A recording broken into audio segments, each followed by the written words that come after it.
Hello and welcome back to the 4-0 Up podcast. And immediately the keen eye viewers will notice that Joseph Legs is not here today, and it's a 3-0 Up podcast. And the last time we did the 3-0 Up podcast, it turned into a 4-0 Up podcast 20 minutes into the episode when Mason arrived to a sea of booze because he was late. But no, Joseph Legs is not arriving late. He's not arriving at all. No, you won't be seeing him at all. He is currently on his way to Southampton to watch Grimsby play Southampton in the FA Cup tonight, but by the time this episode goes up, that game will already have played. So hopefully Grimsby would have picked up a win. Got the next round. Yeah, hopefully Manchester. And I think that'll be class. That'll be unreal. And I think he wants that as well because obviously it's local with him living in Manchester.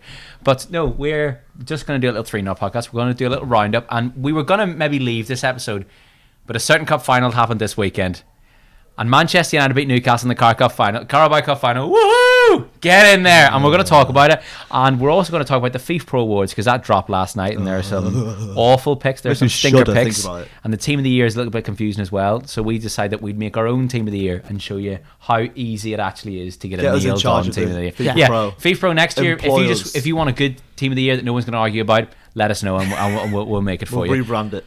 But we have to start off this episode with the quiz. Oh yeah, the quiz. That's I thought we forgot then. Yeah. Don't worry. The Devastated. quiz. How quiz will always be here. One thing isn't going to be. So one thing isn't going to be. So we'll just get rid of red. Yeah, I'm so down. Yeah. Right. Red is red. Even though I'm wearing red. Yeah. Just a bit of yellow. It's not there. There's a bit of yellow. There's a bit of yellow. I'll do blue. He'll do green. Okay, yeah, that's fine. Yeah. Okay. Yeah, right, so we're going to start off with Mason with green. Ooh. World stage. Feels weird being over this side. What? Never been on this side. Yeah, I've never been bang sat in the middle. Well, nobody has, yeah. Yeah, but I hosted one. I didn't like it. Oh, did you? Yeah, the one you missed. Oh, yeah. That's right. I hated it. You hated hosting. I hated it. I didn't know how to do it. So world stage is definitely an interesting one. Yeah, right. Yeah. Oh my god. Oh no. That is idiot. No. No, that's way too easy. They're both very similar style of question. Yeah. Oh dear. Oh Neo. Right. Mason Gill, to kick us off, world stage. What is the usual nickname by which Germany's national team is known in the UK? I'll tell you what, come on, your flatmate is a massive German football fan. Yeah, he is a massive German football fan. More the league, not the national team. Yeah, but surely that rubs off a little bit, you know what I mean? Got to be careful what you say as well. I was going to say, you could say something really bad.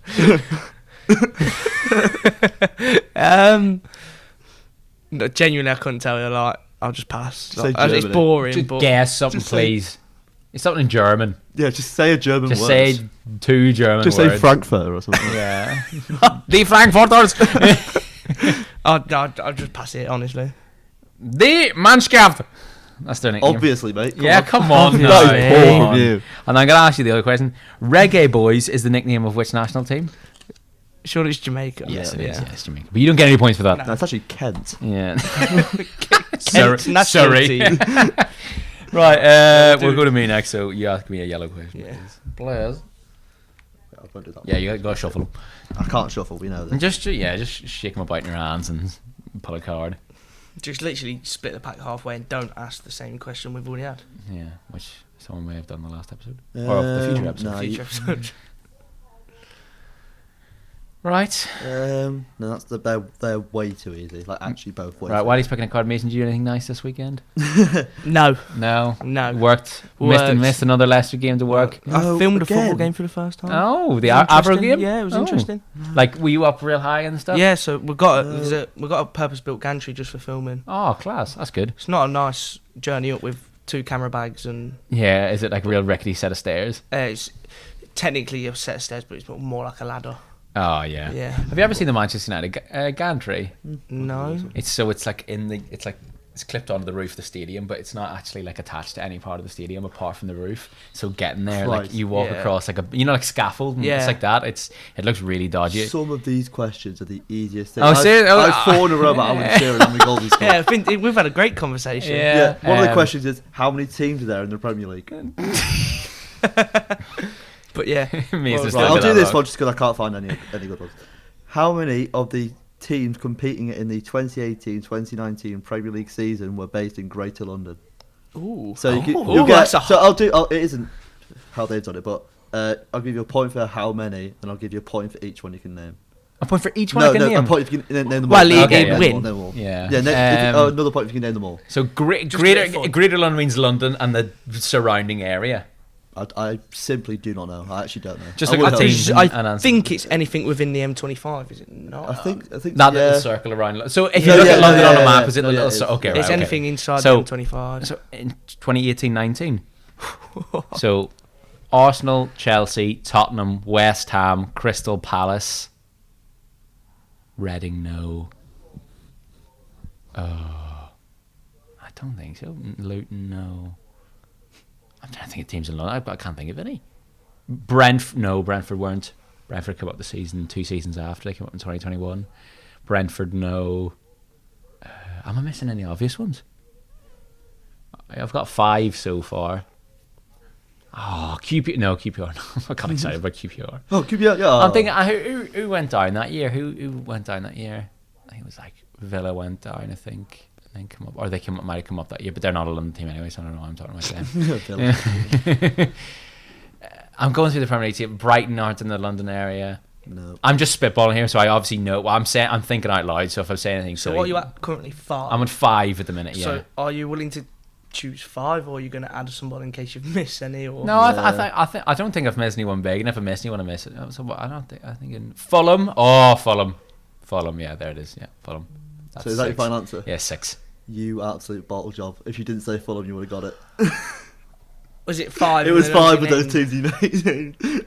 You bottle job. He just came up with a team in London and then forgot to work out. Did Fulham come up that year? Because they were in the COVID year, because Adam Muller That was the year they I think they just must gone have won the championship that season. Yeah, that was like during their yo-yo periods. You forgot to actually... No, because you got there, you was like, oh my God, I forgot Fulham. And I'm just going to say my answer before you worked it out. Yeah. But no, because I knew they played in the COVID year, because I can remember Lookman with no crowd doing the Panenka penalty against Fabianski. Great penalty. Well. We move. What's Hammond's? What colour? Blue. Blue. Yeah. Well. Blue. In my nice blue jacket. Lovely little blue jacket. In my nice little blue jacket. Where'd you get that jacket? I got it from some vintage store in York. Oh, nice. It's actually nice. Chinese Laundry, I think it was. Cost 30 quid. Oh, that's what the thing's called? Yeah. Oh, nice. Question. A lovely little York. I've gone into a pack where it's all the same questions. So you went home. You went back to York to watch the cup final this weekend, didn't you? Yep. In the living room. Was it ball Newcastle died? Yep. That's nice. That's cute. Yeah, my granddad thought he'd put on a show. Oh, that's better cute display though. than played out there. Yeah, it wasn't. Yeah. We'll get on to that in a second. Come on, mate. No, these just say any question. Literally, I got to a point with him. Here we go. Okay. Here we go. Oh no, he's got a smile on his face. It's a bit of a funny one. Oh, this is good, right? Go. No, you could get this. You could get this. Sammy the Shrimp, right, is the team mascot for which football club? Sammy the Shrimp. So you want to think more seaside towns, but that doesn't help me because my geography of England isn't great. So I could end up just saying the most Midland team of all time. For some reason, my head went straight to Scunthorpe, and I really don't know why. I don't think it's Grimsby, because I think Legs would have mentioned it before. I'm going to say Scunthorpe. It begins with an S. Yeah. Stevenage. No. Just Southend. Southend? Oh, come on. They're literally about to go bust, that's a bit. Well, apparently they have paid it all back.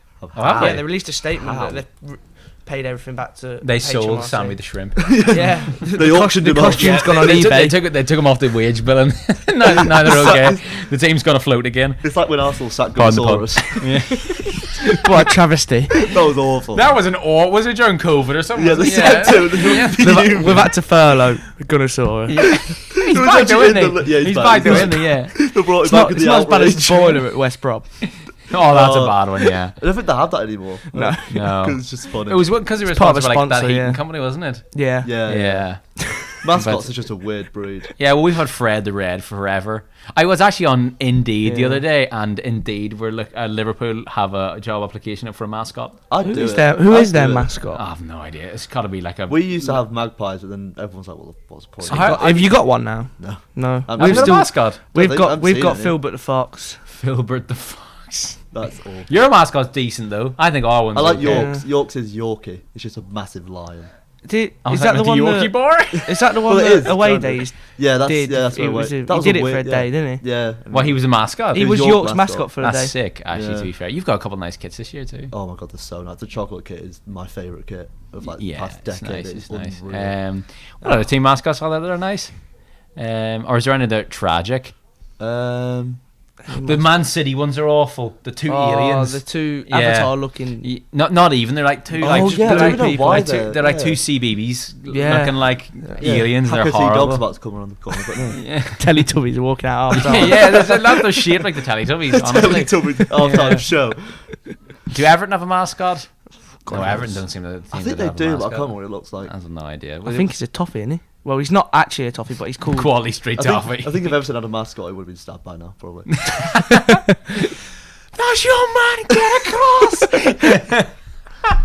Right. Anyway, we are going to start off the episode with the Carabao Cup Final. So we've got a Manchester United fan and a Newcastle fan here Over to today. you guys. Notice how I'm not wearing a Newcastle shirt today. Yeah. You're wearing black and white though. I just get a funny one off the chair. Ooh, the Wouldn't worst. happen if I was sat in my lovely So, comfy should we chair. start with depressed and then Beautiful. we'll go on to...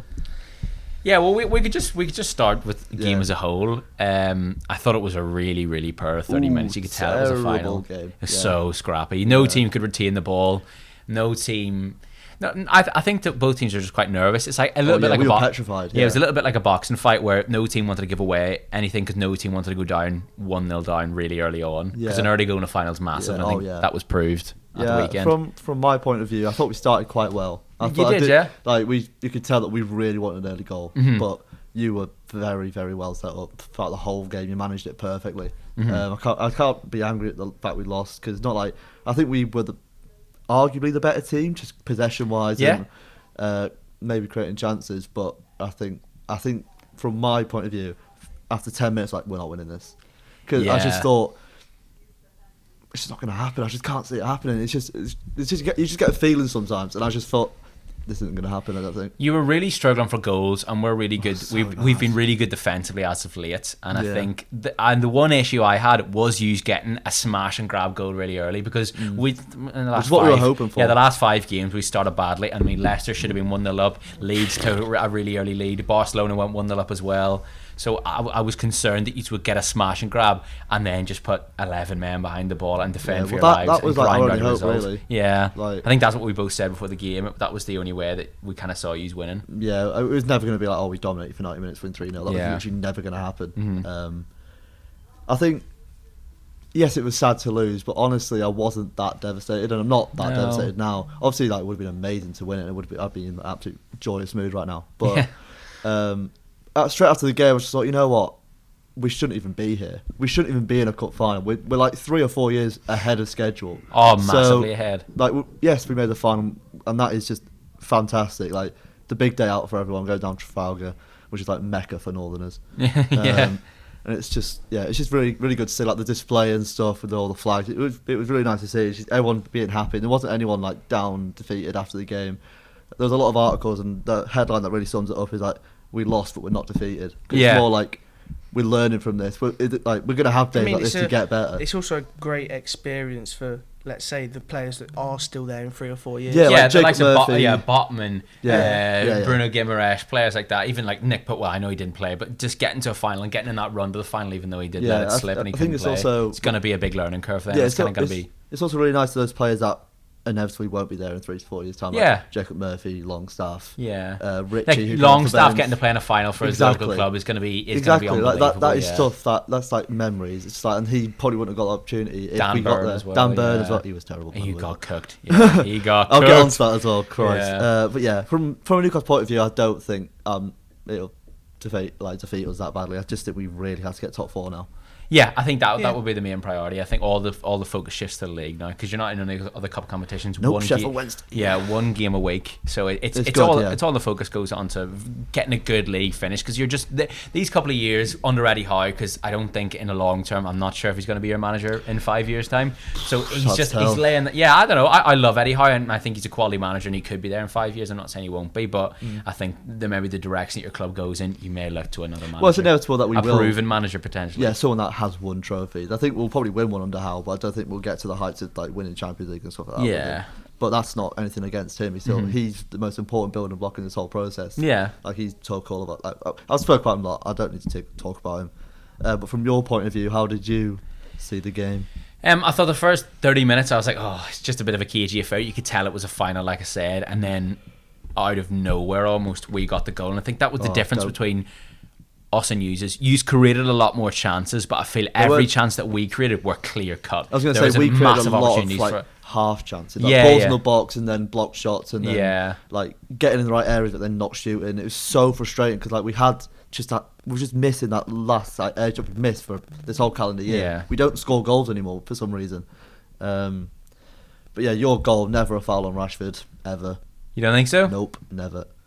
I don't know. I can't really even remember it now. It was like one of those. It was just a shoulder to shoulder. Bruno comes in to double up on Rashford, and Rashford like runs into him and then dives on the floor. Then after that, I was like, they're definitely going to score here. It was a brilliant ball in, brilliant header. It was a great like, header. There's calls for being offside, but I don't think he was. He looked on. Yeah, the lines were weird though because the line was drawn. It looked almost like it was drawn off Weghorst, who was offside. It was odd. It was confusing. But I think that's, speaking of Casemiro, who got the goal. I think I said this to you. The big difference between the two teams, and I think this is why we won, is because we had big game players. Exactly, we had players that have been in that situation. They know how to win finals. Yeah. Casemiro, Varane, exactly, yeah. Even Lisandro Martinez, who's been in cup final before, he was absolutely excellent. Countless times. They've been in the dressing room. It's they know easy exactly, for them, yeah. Yeah, they know what mind frame's been. They know what to say to people. They know how to deal with it. We haven't got that. The biggest player we had for that was Trippier, who's been in one Champions League final and a Euros final. The rest of them are still very young, still developing. This is the first time even at Wembley for a lot of them. So, yeah, I'm not surprised we lost. Something we said before that I was very prepared to lose, and I thought we'd lose. So. And as good as Casemiro, Varane, and Martinez were, and they were absolutely excellent, it was Erik Ten Hag that won us that game. 100,000,000%. He managed the game absolutely brilliantly. So he took off Wan-Bissaka for Dalot at halftime. That was a game-changing substitution. Wan-Bissaka was absolutely brilliant. Alan St-Maximin wrecked Dalot in that first half. Dalot was awful. Even going forward, Dalot didn't look very good. In that second half, Wan-Bissaka was absolutely superb. Just locked him up. That was all he had to do because we were 2-0 up at half-time, and I don't even want to talk about the Rashford goal. It's a good ball from Weghorst to Rashford. Karius is unlucky the deflection. I think he maybe goes too low too early. But I'm not a goalkeeper and expert, so I'm not going to sit here and slander him. However, I think that second half, the game plan was very simple. Ten Hag knew that we could afford to sit back and defend because you aren't good at breaking low blocks. You aren't amazing in possession, and you don't offer a massive amount of threat in the final third. Not a massive amount of final. How the hell are we fifth? Yeah. so Ten Hag knew because look, you've got the likes of, and bringing on, for example, McTominay and Sabitzer allowed Casemiro to free roll, so he could sit and make it into a back three. So he knew. They're not going to score past Casemiro, Varane and Martinez. They're not going to score three anyway. Not with Wilson, who's the most useless striker in world football. So I think Ten Hag set us up perfectly. The substitutions were brilliant. The in-game management was what won us that game because we weren't good. I do agree we were the better team. I don't think either team was amazing, to be honest. I just don't think either team was that bad either. No, we definitely... I think we embraced the occasion, but we didn't really think... I think it was a bit... poor management, a little bit naive. Yeah, because like a game at Wembley, you can't go gung ho. Like I know we didn't to an extent, but like the first 5 minutes, like losing our heads a bit. Like we didn't really have a formation. It was just like what's going on. Yeah, and then we settled into it a bit more. Then we conceded. Then we really lost our heads for like the next 10 minutes. It's because because we scored one in the 30th minute and then a second in the 36th. Yes, and you're 2-0 down at Wembley. Yeah, and then your fans half time came at the perfect time. And I think whatever Eddie Howe said worked.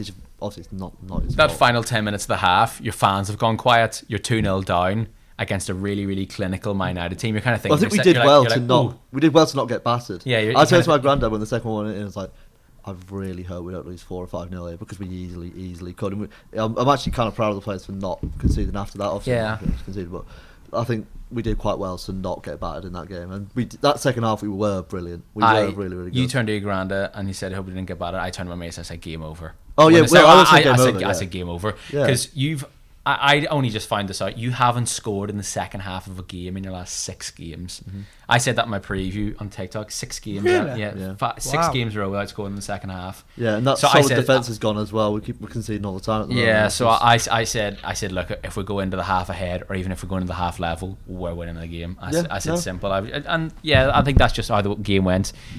Yeah. Ten Hag era is underway. The first trophy he could have won. He's won. Yeah, I'm buzzing. Yeah. I think we're looking good for the Europa League. Real Betis is a decent tie. Arsenal are obviously still in there, but I do think Arsenal will maybe sacrifice the Europa League depending on how tight the league gets. I think this season, and I'd like us to prioritise trophies over league position, because I do think top four's in the bag, and we're not in a title race. So there's no need to prioritise the league. I think prioritising a Europa League and an FA Cup, and a decent FA Cup finish would be you're not really in the title nice. race as it stands, but all it takes is Arsenal to lose a couple of games and City to slip up, yeah. And that is pretty likely at the moment, because Yeah. City have us at the weekend. I know we're crap, but you never know. And then Arsenal, even though Arsenal have looked good, you still don't back them to win sometimes. Yeah. Like Brentford at home, like I was just like, they're not winning that. Yeah. It's just like, you never know. It is wide open, but yeah, I think obviously if I was to take a Premier League over a Carabao Cup, a Europa League, and an FA Cup, 100% a win. I don't think we're in a title race. I just don't think. Yeah, the quadruple is the only team in England that can win the This quadruple. is just Liverpool. They wouldn't be shutting up about that. But, you know. Exactly. But no, it was a really good day out. I was absolutely buzzing. I mean, 6 years without a trophy. I know it's been 67 for you, so I can understand a little bit of disappointment there. But I think so I saw a tweet of a United fan. I can't remember who it was. Who said I was 15 when we last won. I'm now 21. Yeah. And a Newcastle fan replied, said something similar, and my granddad said, "Oh yeah, I was 7 and I'm now 74." I was like, yeah, all right, yeah, I know. I was sad for him because he was really like geared up for it. He was like, "This is it." I was like, maybe don't. It was disappointing because I think Newcastle as a team are quite likeable. I think it's a real. Bit controversial, but yeah. Yeah, I think some of the fans are a little bit unlikable. Yeah, I think I hate our fans. I've said this numerous times. I hate them. They think everything's about them. They can never just let anything go. They feel like they have to beat everyone at everything. It's like, just lads, come on, it's football. Like the amount of tweets I've seen, we were singing in the 90th minute. I've just like every team does. You don't have to win or lose. It was impressive, cup but don't need to gloat about it. Like, and it was nice to see, but don't be like, oh look, we're better than you because we were 2-0 down. And I think there was one as well where it was like we were singing down Wembley Way after the game, and there was not a Man U fan in sight. They were all still in the stadium watching the team lift the trophy. That's why.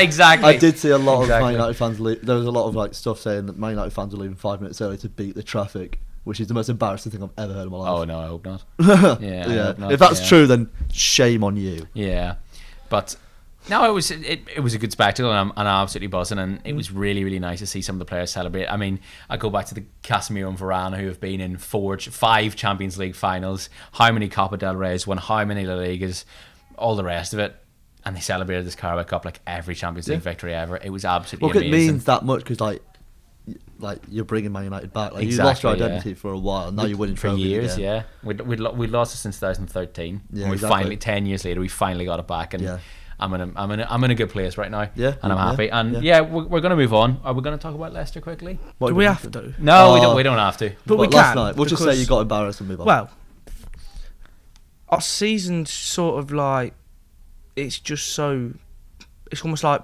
in blocks. In blocks. We're in great form. We lose one game. We're in really bad form for 3 or 4 games. Like last night was genuinely atrocious.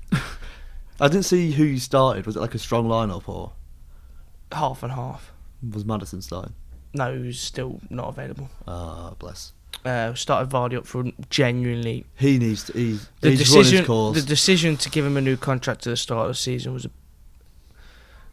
Then it seemed like it was all right. Yeah, there was no real signs of it, but it's really bad now. And then it reminds me. It was such an odd. Where you know his knees. Even the end to the game, we've thrown on subs and we're playing with 3 strikers on the pitch. Iheanacho's playing in a free roaming role and he keeps popping up at centre back, even though he's our best striker. Daka and Vardy are just running around the two. Daka isn't a Premier League player. I think I've said it numerous times. Harvey Barnes was still on the pitch. We just had so many players on the pitch just running around at the end of the game trying to chase it down, and we were just never going to create a clear-cut opportunity to win it. And obviously it's annoying because it's probably the only thing we had left to play for in the whole season. Yeah, was a nice little FA Cup run. We're going to have a problem if we keep losing. Yeah, but you lost to Arsenal. That's not that bad. And then it's the manner in we're losing, though. It's the manner in the way we're playing. It was only 1-0 against Arsenal, which should have been a lot more. Because you had the lowest XG ever recorded since XG has begun. In the Premier League, yeah. In the Premier League, that is so bad. 0.01.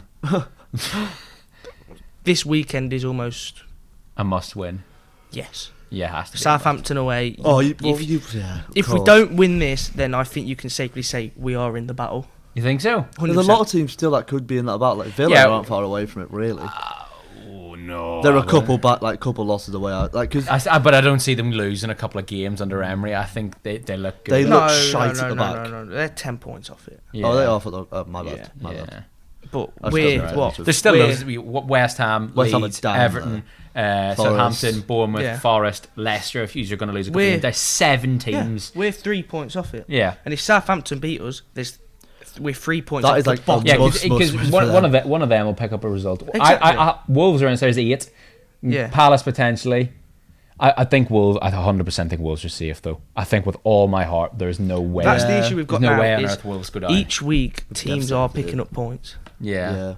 But there's that many teams in there that are inevitable. Because exactly when there's 8 teams, almost one of them is going to play each other every week. So someone's picking up 100%. points. Or someone will get a point each. Really, if we do not win at the weekend, which you should win, but that is literally for them a 6-pointer. If they lose that, they can safely say they're going down. I think. Who's this? Southampton. 100%. Oh yeah. I think they are anyway. But if they lose that, if they win it, they're back level with bit of motivation. 3 teams. I still think if they beat Chelsea. Chelsea is just terrible. Oh, awful. Just so bad. Can we quickly talk about Potter? Yeah. Not the right man. Leave for Chelsea, Potter. And I tell you what, I wanted to quickly talk about Potter. I'm going to make a TikTok on this, right? But Graham Potter is an excellent coach, right? And very tactically sound, knows football really well experienced, knows the game. However, small man in a big pair of shoes. Yeah, to be fair, it would have taken some man to come into that dressing room. It would have taken so many of egos. the managers available right now. Maurizio Pochettino would have been swallowed up by Chelsea, and we know how good a manager he is. Well, it was the same with PSG, wasn't it? Exactly. Yeah, you need someone like a Luis Enrique, Jose Mourinho, for example, as Zidane. Humbles it. Yeah, just come in and bigger than the players, because Graham Potter is not bigger than that Chelsea squad right now. And yes, it's really difficult to manage that many players and that many superstars, and it's really harsh on them as well, because everyone's throwing around 600 million spent you and you're 10th or whatever, 600 million you can't be Southampton. But individuals, and I don't think he's fully in control of where. No, he isn't at all. I don't think he wanted to sign Mudryk. I think that was he probably wanted to sign Enzo Fernandez, because I think anyone would like Enzo Fernandez, but maybe he wanted Madueke. I'm not sure he wanted who else. I don't see the logic behind signing Madueke at all. Neither do I. It made no sense. Not when you've got Mudryk, and not when you've just signed Raheem, when you've got Sterling, when you've got Fofana up front as well. That front, I think you should only. With Madueke now, you've got a right winger on the bench is quality, who kind of think to yourself like, oh, well, I kind of have to play him on my team. I think Graham Potter just needs to find his best Chelsea squad, and he's not going to find his best Chelsea squad. I think for the sake of Graham Potter's career, he needs to go. And honestly, I think he goes. And Zerbi goes to Chelsea. I hope not. I really hope not. But I really hope not. I think he goes. Someone like Tuchel comes back, for example. I don't think that's going to happen, though, because I don't think there's a good relationship there at all. Yeah, Bowley won't want to go back on his word. Luis Enrique, just for example, Potter goes to Spurs in the summer. I think he suits Spurs a lot. Yeah, 100%. I saw a tweet earlier. I'm not saying it's going to happen, but apparently Leicester are reportedly, if we carry on the form we are, holding out for him to go from Chelsea, and then offering him straight back in the Again, he'd be good there. And getting Rodgers gone. Yeah. I don't know how true it is. It was 1 or 2 tweets. I think a mid-table team to grow. I think Conte. See, I think with Spurs, Conte is going this year because even if he doesn't get sacked, he's going to leave for family issues, because once again he's had to go back to Italy for his surgery. Stellini's 4-4 so far. He could get the job, but never know. I think Potter to Spurs in June or July or whenever the whole window starts, when the manager can take over, gets a whole pre-season, gets a little bit backed, because that Spurs squad isn't bad. I think the likes of Sarr is a good player. Basuma has worked under Potter before. Mm-hmm. I think if Keane stays or goes, but I don't think players working under managers before already helps, because Cucurella is one of the worst left backs I've ever seen. Yeah, that's true. Yeah, but I think Basuma is a better player than Cucurella. Yeah, and I think it's really difficult at Spurs because they don't play with a real defensive midfielder. So Basuma, he was always playing in the midfield 3. I think, for example, if you got Basuma in an actual good system, he'd be really good under someone like Potter. Yeah. I think Potter to Spurs in the summer would be a really good bit of business. I was always doomed from the start. I think we all said it when Potter went to Chelsea. We all went on, why has he done that? Yeah, and then that was before January, and then now they signed like all these massive players who literally it was such an ask. It's like, I don't know what the owners were expecting, which is probably why they haven't sacked him, is because you can't expect to bring in that many big players, find a system, and then start getting results within 3 weeks. Because he makes 6 changes a game, at least. Like against Spurs. Because he has to keep everyone happy. Yeah, and I don't know how on earth Havertz is still getting minutes. Awful. absolutely awful. He's horrific. I saw there's this Chelsea fan TV. I can't remember what it's called. I really can't remember the name of the guy, but I've seen a lot of his TikTok. And he got it spot on. He's like, I don't even come for the game anymore. I just come to see my mates because I know we're going to lose. We don't have an identity. There's players out there that just don't care. You've seen that stat that since the 11th of November, you've scored 50 goals. They've scored 6. That's so bad. 6. Oh my god! He has lost. He has lost more games than he's won as a Chelsea manager. Yeah, since the World Cup return, he's won 2 in 11 and lost 6. Yeah, I mean they signed that Datro Fofana, and he was supposed to go out on loan and just like get it developed, and they've had to start him because they don't have a striker. Yeah, but in that situation, you start Fofana, Mudryk, and Sterling, for example, every single week until it works. You start building something, constantly changing and tweaking. You're never going to build in confidence. There's not going to be any run of form. He's not letting Mudryk really because. There's a player in there, obviously. 100%. I said this when he signed. Benching him against Spurs. Why would you do that? Why would you bench him? Why would you start Sterling? Why? He's just come back from injury and he's crap. When you've got Mudryk on the bench, who is better than him, needs time to bed in. And if you want to succeed, you're going to have to get him firing. So play it. I don't understand it. It's weird, and I know people compare Potter to Arteta, but there's a big difference. Arteta won a trophy in his first year, and 2.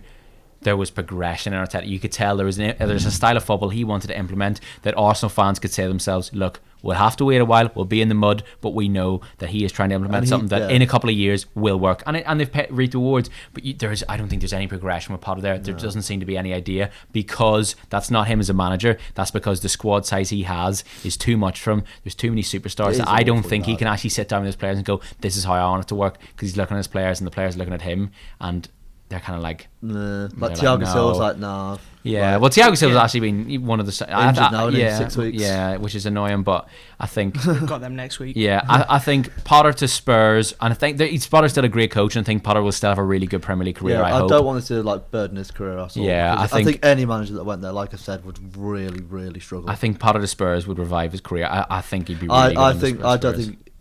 I think he should probably go somewhere like lower, maybe like a Leicester first, then go back to a big club. No, I think that's what he'll want to anyway, because he don't want to go from Chelsea to Tottenham, because then he doesn't have really time to. If he fails at Tottenham, then it's done. Yeah, that's true. But I think at Tottenham there is nowhere near the expectation there is at Chelsea. There is no expectation every season to win with Tottenham. There isn't an expectation to win. But I don't even think there's an expectation to get top 4. Whereas at Chelsea, there is. I think there is. I don't know. I don't think so. I think there is. I don't think so. I think they always like want. There's a goal. There is a goal to get top 4. I don't think there's an expectation to get top 4 though. I think there's an expectation obviously to get Europe, and like I said, they want to get top 4. But I don't. I've talked to Spurs fans regularly. Here's family of Spurs fans. I don't think there's a massive expectation that they go, we should get top 4 every single year. I think Spurs fans are probably one of the most level-headed fans that I know, and you see it online. I think they know. I think because we've had years of just banter, so there's just no. So I think a manager like Graham Potter building something is what they need. But and he plays a good brand of football. He's a good manager. Spurs are sick of like building stuff like, they hate Conte. Well, I don't know if they hate Conte, but they just don't agree with how he sets up the team. Like, they know it gets results sometimes, but personally, I don't agree with it. I think it's so backwards. It's awful. He's not a Premier League manager at all. I think with Potter that I would say I think Spurs fans would really grow to Potter because he plays attacking football. They had Jose who plays defensive football. They had Nuno who played almost exactly the same football, and then they had Conte who went back to the 5 at the back. Football Conte tried to make it a 4 back and it didn't work, so he went back to the 3 at the back. Like similar to how he played at Wolves, but they've had.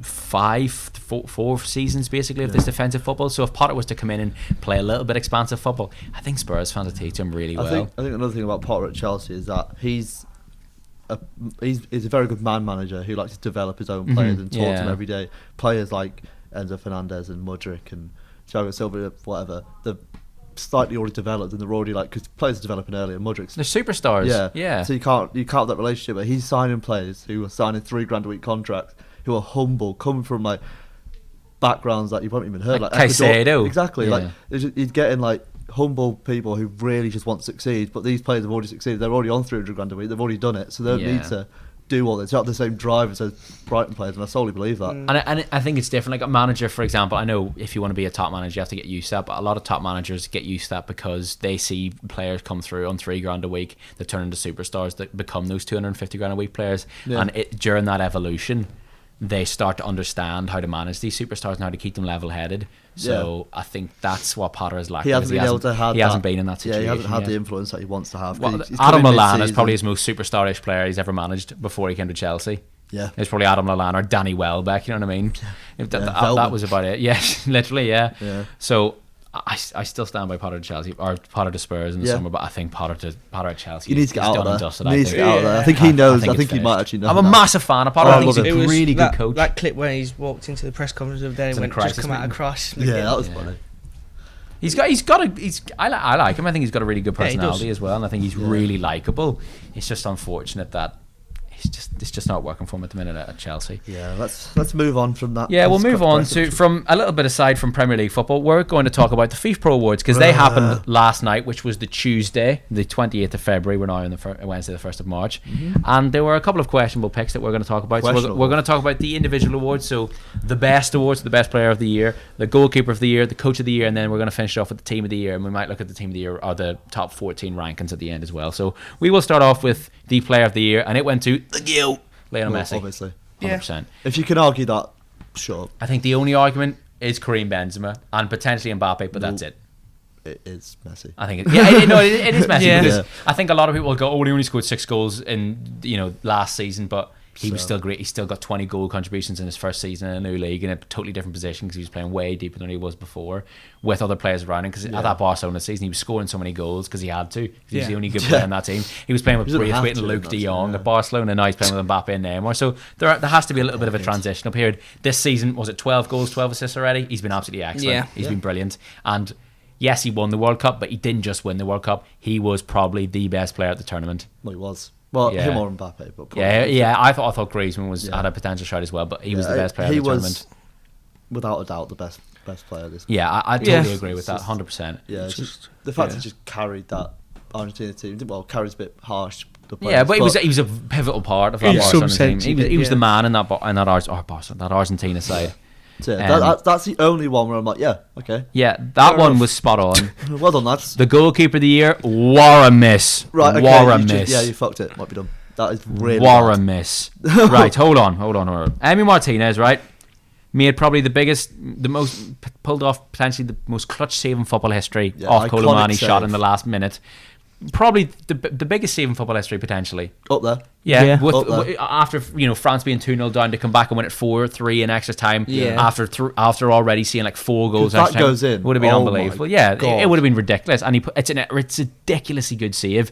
Was good in 2 penalty shootouts. However, conceded more goals than he made saves. And if we're going to go aside from the World Cup, because I don't think the World Cup should hold that much weight, he was mid this year. He was mid. He plays for Aston Villa, and some of the mistakes he's made and he wasn't that good. It's just, we rounded him 3 times in one game. Exactly. There you go. Exactly. That was this year, so it don't technically count towards this, but it shows the level he's at. Player behind him. He is not a top 5 goalkeeper in the Premier League. Ooh, okay. Alisson. Yep. Ederson. Yep. Ramsdale. Yep. Pope. Yep. Pickford. Yes. Well, I'd have Pickford over Martinez every other week. I think Pickford's a lot more reliable. Robert Sanchez, David Raya. 100%. Whoa. Robert Sanchez, no, he hates that. He has a massive fit with everything. Okay, well, David Raya then. David Raya is 6 better than him. David Raya. Who else is in? Leno. I like Leno. I like Leno. No. Probably not better than him, but I love Leno. It's not far off. Yeah. Anyway, it's close. He's not top 3, for example, right? And if you're going to be goalkeeper of the year, you've got to be top 3 goalkeepers in the league. Well, you've got to be the best in the league. Yeah. And he was nowhere near close. I think goalkeeper of the year is actually the easiest award to give out this year. It is without a doubt Thibaut Courtois. Simple. How could it not be? He literally got man of the match so in the Champions easy. League final. He pulled off. He won. I think he won Real Madrid that Champions League final, and it was the best goalkeeper performance in the Champions League final I think I've ever seen. I was going to say personally, one of the best goalkeeper performances I've ever seen. Not even just Champions League. He was absolutely brilliant. Yes, he didn't have a per World Cup, but once again, the World Cup can't hold that much weight. I think it can't. It can, but it can't hold that much. But it can hold a certain amount of weight, but it can't be the game changer. How does a goalkeeper win the Goalkeeper of the Year award but not getting the? Well, they've had that before. Get on to that. We'll get on to that. The team. But also, like for example, I don't even think Martinez. I'm not saying he doesn't deserve to win the Golden Glove award. However, if Livakovic had won it, if Szczesny had won it, if Bono had won it, I wouldn't have been surprised. Well, Livakovic was better than him at the World Cup. I agreed. So I think Bono was just But they just give the awards to the players that are in the final. It's easier because it's easier. Unless they just want to see someone else won the Golden Boot. A nice storyline. because it's also easier because they can do the award ceremony right there. They don't have to You- draft in Livakovic for the final because he's won the Golden Glove. You know what I mean? Yeah. It is just easier to do it that way. And to be fair, And they that's decide on just the how it spot. works. They decide on the spot. Who's going to be young player? Yeah, who decides it? Who Enzo, you. Yeah, who decides like- it? Yeah, You're young enough and you were on the pitch earlier. yeah. You know what I mean? Yeah. I think. Yeah, no, it's.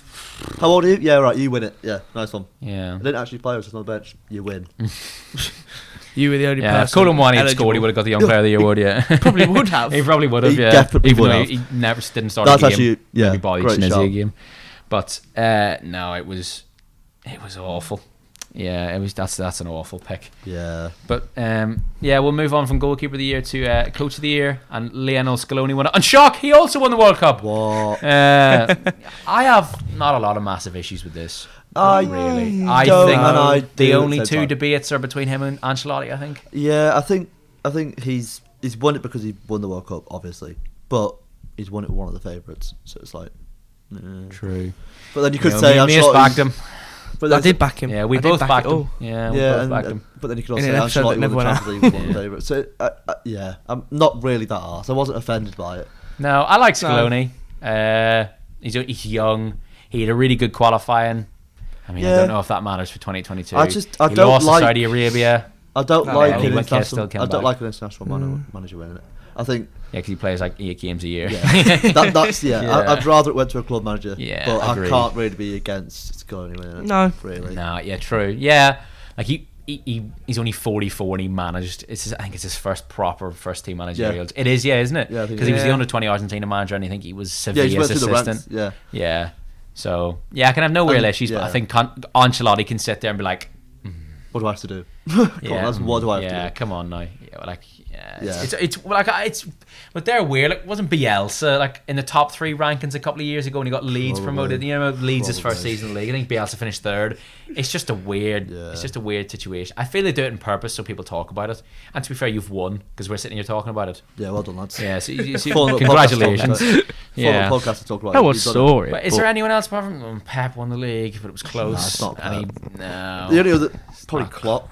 because if Klopp, yeah. I think Klopp could have easily won it if they weren't shite this year, but Yeah, agreed. if he Yeah, had just had like an Klopp average could have season had with it. like top 4 or something, he could have easily won it. Yeah. Yeah, that's Easily. true. Van Dijk did get in the team of the year, which we move on to. And we'll move on to that right now. Yeah, let's go. Yeah, no the team of more the year was all. awards, is So, like Mason said, Martinez was the best goalkeeper in the year this year, but didn't make the team of the year. Oh, that's interesting, isn't it? Make it make sense, lads. Make it make sense. Yeah, Is Courtois this- got in that one. Is this a little bit like when Salah won the Puskás Award for a goal that didn't win the Premier League Goal of the Month award? When Salah should That have. was the same as Giroud's as well. Yeah.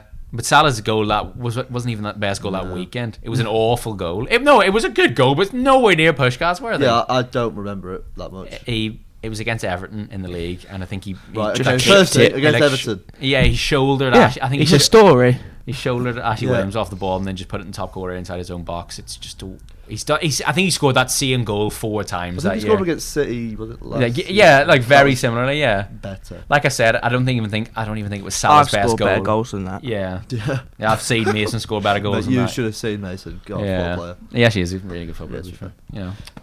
But But I think Courtois getting in there is like, oh, I'm sorry, so we'll put you in the team of the year and we'll give you I'm a pretty trophy. sure they did it another year. I think the player of They the do it year every was it, year. and then he didn't get in. I don't think they've ever done it with a player. I think it's just more the keeper they normally Yeah, do. probably, yeah. But moving on to outfield players, they played a 3-3-4. What in the Fantasy Premier League is this? Actually, that's not even allowed in Fantasy Premier League. That's how bad it is. You can't even do that in Fantasy. And then 2 of the centre backs were Fullbacks. I know they're down as defenders. I hate but that. It's like when you awful. play- They're there because they're attacking. And the, it's not and their the only defensive. centre back is Van Dijk. I simply don't think they watch football. They just go on FIFA and go, Van Dijk's 90 rated. He must be sick. His There- team Cancelo's made- 88 rated. There- He His must be team made a sick. There final. have been. Yeah. Did they get to the final? Yep. I think there have been 10 better centre backs on them this year. I'd love you to name them. Go. Militao, Yep. Marquinhos, Yep. Varane, Yeah. Martinez, Botman. Botman. Oh, no. He's not the best. No, That's he's the not. No, No, he's not worthy of being the only centre back in that team. Yeah, he wasn't even good at the awful. World. He wasn't even good at the World Cup. I mean, Otamendi, for example, had a way better World Cup than him, point. Yeah. Yeah. and he's Facts. 34. Maguire had a better World Cup Yeah, than him. John Stones. I think John he's Stones. had a better year than him. Yeah, John Stones had a way better year than him. Yeah, there's at least 5 centre backs that have a better year than Virgil van Dijk. He just gets in there because he was good for a couple of years. Ever since the Sandro Martinez had a better year than him. Maybe not Varane because Varane stank last season. Liverpool probably paid him because they have to be involved in everything. Yeah, and because attention seekers, aren't they? Got massive FOMO. These lot. Yeah. God, get a grip. Massive. I actually have no issues with the midfield. De Bruyne, Casemiro, Modric. I actually think it's spot on. Yeah, I don't know if a lot of issues works with it. as well. Yeah, that's some midfield. yeah. Works. That's how you do it, lads. Yeah, that's the best midfield on the planet. Yeah, front four is Messi, Haaland, Benzema, Mbappe. Don't have a lot of issues with it. Yeah, it doesn't really work because it's 4. Come on, like that's. Well, you can't even do that in FIFA. So. You can. There's a 4-2-4. Well, I'll just take out Haaland and put another centre back in, and I'll be like, yeah, that's right. Yeah. If they took out Haaland and put another centre back in, if you put Casemiro at centre half, yeah. Perfect, team complete. Yeah, I think. Yeah. I'd rather it was a 4-2-4 to be honest. Yeah, it makes more sense. More sense. At least that formation exists a little bit in football. Yeah. It's like when you play pro clubs and you're playing a 3 at the back, and the wing backs are just gone. They are strikers. I was playing pro clubs yesterday, lost my absolute head. I hate the AI so much. There's some of them, you know who you are. God. But that's yeah. Now we decided that the team of the year is just so bad. We're gonna make we would create our own one. Up team of the year. And this is the correct team of the year. So we've all created. If you'd like to come collect your trophy, you have to make a 30-minute appearance on the podcast. Yeah, at least 30. Yeah, at least. So, for example, Thibaut Courtois, you're my goalkeeper. If you want the award, if you want the handshake, you got. And I know you do, mate. I know you do. Come on. So I've gone Courtois and goal. Have we all gone Courtois? Yeah. You haven't gone Danny Ward Iverson now. No. Are you sure? Definitely not. No. Okay. Right. Well, you say you're a back four. Hakimi, Militao, Gvardiol, Cancelo. I've got the same one. I've got a very similar one. I do think Hakimi was really good, but I don't think he was that good. I've gone Militao at right back because he's played a lot there for I've got Militao, Gvardiol, Marquinhos, Cancelo. However, I am very open to put Hakimi at right back and then take Marquinhos out and put Militao at centre back. I think the only reason I went Hakimi, I was very tempted to go Militao at right back. 1, I couldn't think of another centre back, and 2, I wanted like an out and out right back. Yeah, that's fair enough. If we talk about out and out right back, out and out left back, that too. And this isn't me being like FIFPRO and just putting a defender there for the sake of it, just so I can get him in. Militao does actually play right back from time to time, and he is very good at right back. Quality. But like I said, I'm happy enough to take Hakimi out of that team, or put Hakimi in that team, take Marquinhos out, put Militao at centre back. Yep. But midfield, my midfield. I've got someone very controversial, just so. My midfield is Casemiro, Modric, KDB. So yeah. I haven't got Casemiro because I knew you'd say it, so I agree with it. I've gone Modric, De Bruyne, and Valverde. Ooh, I like it. I do like it. I Right, love Valverde. He was in there, but I thought he's not. Next year. The one argument with Valverde, he was absolutely unbelievable last season, and he was unbelievable in the Champions League final and on the run up to the Champions League in that like right wing kind of fake midfielder role. This year though, and the World Cup, he started the season really well. Yeah, and then has fallen off a cliff. But I did see him against Atletico Madrid because I literally didn't know about this. But ITV4 was just showing Real Madrid versus Atletico Madrid. I was like, fairs, I'll watch that. And he was quite good, to be honest. Yeah. So I was like, oh yeah. No, Valverde's an exceptional midfielder. I have no issues with the pick. I think if you score the win in the Champions League final, I know finals and winning trophies shouldn't really have that much weight. But if you do score it, if we're going off how it works, I think he should be. Yeah, well, an assist, but yeah. Oh yeah, sorry, assist. But it was an unbelievable assist. Yeah. Was it a shot? No. Never. Why don't you shoot from there? Exactly, yeah. No, Valverde is brilliant, but I think maybe just his World Cup form in the next season doesn't get on my team. But I like the pick. It's I just said it's just a conversation. Yeah, it gives us something to talk about. It's nice to have different picks. I wouldn't have minded a Jude Bellingham shout just for the fact that it's a little bit of a different pick. And he's English and he's hot. And he's good looking. He has that aura. Yeah, he does have that aura. Van Dijk's aura is gone. Van Dijk did have that aura. Where he just does that in front of. Yeah, but Jude Bellingham has that aura. That one where he's up the camera like this. That aura. That's Aura FC. He's captain of Aura FC. Yeah. At the minute he is. Yeah, at 19. So that's our next podcast. We're gonna do an 11 of Aura. I'm not available for that one. Aura FC. Right. Yeah. Oh, I'm thinking about that now. And for our front three, Mace, you go with your front three. I think we should have the same. We all have the same. Messi, Benzema, and Mbappe. Yeah. Shock. Yeah. I think Mane. We're gonna get to that. What? No. This is just a segue into how the bleep was he in 6th? Was it 6th? And then Alvarez 7th. Yeah. Who's voting for Alvarez? He was 6th and Hakimi was 8th. Julian Alvarez in 8th. How? 7th. How? Who the hell is voting for him? Of all time. He started 2022 playing in Argentina. He started 6 games for Man City this year. How is he 7th? Scored a couple at the World Cup. 7th best player in the world. No, actually. His ranking was almost higher than his ranking was almost less than how many games he's played this year. Started this year. Awful. It is playing second field to Haaland. Who the hell's voted for him? Who's gone? I know it's. To be fair, it is a player vote, but it's shocking. They do it. The way I found this out is that Alaba voted for Messi, and then he got loads of racism abuse. Yeah, he got like loads of abuse, which is just outrageous because he just knows ball. But then knows ball. Alaba, you know ball. Yeah, you're a professional footballer, so you might know a thing or two about football. Yeah, we'll get you in the podcast if you like. Yeah, if you want, mate. Please. What was I going to say? Like, apparently, it works off like each national team gets a vote or something like that. So what? One player from that. Argentina voted for Alvarez then. Yeah, I think you can vote for 3 players or something. Or something like that. I can't remember. I can get the top 5 off for us. They vote for Messi, Alvarez, and probably Otamendi or something like that. Otamendi was 10th. I actually don't know. It's just the most criminal fucking award ceremony ever. Just like how awful. It's a fake Ballon d'Or. Yeah, corrupt countries can. We never win that because they hate us. We will win. We also we're actually gonna win, but then they're throwing the pity part out. Petty Ukraine. Oh, bless you. Oh, but you can't sing, so I don't care. We never got it in World War II, so why don't you get an eye? Wow. To get World War II. Give us that trophy. Yeah. We want those. Give us 2 Eurovisions. Actually, no, it should be 12. No, it should be 10 Eurovisions. I completely agree. Yeah. We should be because all the years of the World Wars. Anyway, the top 5 was Messi and Mbappe was 2nd, Benzema 3rd, Luka Modric 4th, Erling Haaland 5th. No issues. I'm alright with that. I have no issues with it. Yeah, I don't mind it. I'll probably put De Bruyne over. Was De Bruyne top 5? No. I'll put him over Haaland. But Mane 6th. Ooh, didn't play at all, really. Yeah? Where is De Bruyne? You will get to that. Oh, you've got to be. Is he not top 7? Well, he's not top 7, is he? He's just about top 10. Oh my god. He's 10th. He's 10th. He's 10th. My head's going to fall off. So, Mane didn't play at the World Cup. Not listening. Hasn't been that amazing for Bayern. Was shite for Liverpool. Yeah, it wasn't great for Liverpool. Well, yeah. I wouldn't say he was being phased out of the team at the start of 2022. How on earth he's got the 6th, I have no idea. Julian Alvarez 7th, as I said, an awful pick. Hakimi 8th, awful pick. I'll tell you how he'll be there. All the African nations will have voted for him. Oh, yeah. Yeah. Yeah, the wonder. But Salah somehow only 14th. Neymar 9th. Don't hate it. De Bruyne. I love Neymar. Yeah, De Bruyne 10th. Should be way higher. Should be way David McGoldrick 11th or something? This is the worst list I've ever heard. Vinicius Jr. 11th. Should be way higher. Robert Lewandowski 12th. At least he's on the top 14. Yeah, we'll take it. Yeah. Jude Bellingham 13th.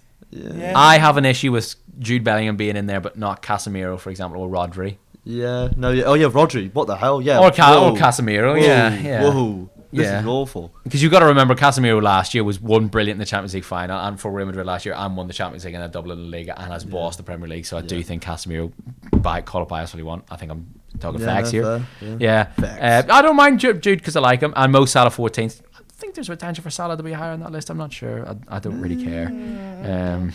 But no, the Julian Alvarez pick and Hakimi are awful. Yeah, really bad. Club one as well, did you say? Is it what? Don't they do like best club, or is that not a thing? I know Argentina won best team. Shock. They played that's the 8 games all year. Ballon d'Or do the top 3 clubs. Oh yeah, I think Man City won best club. Didn't they? Yeah. Liverpool won it 1 year, didn't they? Liverpool came 2nd this year. Yeah. Real Madrid finished 3rd, even though they won everything. What do they base it off? Is it like accolades? It's what you do. It's how many everything. It's winning team as well, isn't it? Yeah. It's how many of your players are in the Ballon d'Or rankings. Is that how it works? Also massively contributes to it as well. So that's just what? It makes no sense at all. What's the point even though it's a team sport, not an individual sport. That makes no sense. Not anymore. Makes no sense. Would almost guarantee you Almiron will be in the top 40 next year, just because I'll remember that purple patch because everyone. I'll kill myself. It's gonna happen. Imagine it's 40. It's gonna happen. Just remember, mate, he was good before Christmas. If the Almiron, Evan Ferguson will be in it next year because all of Ireland love him. Yeah, because you got the South Coast and Ireland voting for him, so Evan Ferguson's probably going to be 10th next year if it goes on fan vote. It's stupid. The way it's done is awful. Let's just get us to do it instead. But no, I think that's where we're going to wrap the episode up. That was a pretty short and sweet episode. Good episode though. Drop your team of the year down below. And drop Please. me Just comment yes, ever. Yeah, just say anything. Check out the socials as well. Say anything. Don't forget to check us out on TikTok as well to abuse us for our tic-tac-toes, and also check out the clips as well. We have a very special episode coming on Monday, whatever the Monday next is. The Monday after you're watching it. Oh no, you might be watching it late. Monday the 6th. Monday the 6th. There's a very, very special episode coming, so watch this space. It's and check Ronaldo. Out the first 4-0 up special. Yeah, the very first 4-0 up special, and there will be many more. But yeah, I hope you have enjoyed this episode. Please subscribe, follow the Spotify as well. Check out the TikTok, the Twitter, and the Instagram, and we will see you later. Thank you very much for watching. Bye-bye. Bye.